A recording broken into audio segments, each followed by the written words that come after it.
আসসালামু আলাইকুম ওয়া রাহমাতুল্লাহি ওয়া বারাকাতু। প্রিয় দর্শক, আপনাদেরকে আজকে শেখানো হবে শুক্রবারের দিনে, পবিত্র জুমার দিনে কোন আমল করলে আপনার দোয়া কবুল হবে।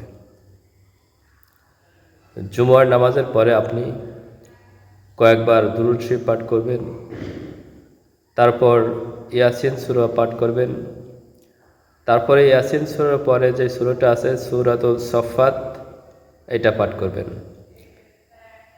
তারপরে আবার কয়েকবার দুরূদ শরীফ পাঠ করবেন, ইস্তিগফার পড়বেন, তারপরে আল্লাহ তাআলার কাছে দোয়া করবেন। আল্লাহ তাআলা আপনার দোয়াগুলো কবুল করবেন। আপনার একটা দোয়া ব্যর্থ ফিরে আসবে না। আপনার প্রতিটা দোয়া আল্লাহ তাআলা কবুল করবেন। পবিত্র জুমার দিন আল্লাহ তাআলা আমাদের জন্য একটা নিয়ামতপূর্ণ দিন দিয়েছেন। এই দিনে আল্লাহকে বেশি বেশি করে স্মরণ করা, আল্লাহর কাছে মাপ চাওয়া, এটা মুমিনের কাজ।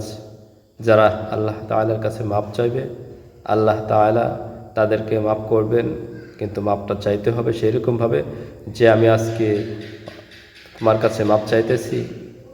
আল্লাহ, আমার যে গুনাহগুলো হয়ে গেছে, গুনাহগুলো থেকে পানা চাইতেছি। আমি ভবিষ্যতে আর পাপ কাজ করব না। তুমি আমাকে পাপ থেকে বাঁচার তৌফিক দাও এবং আমাকে ক্ষমা করে দাও। তাহলে আল্লাহ তাআলা অবশ্যই আমাদেরকে ক্ষমা করে দেবেন।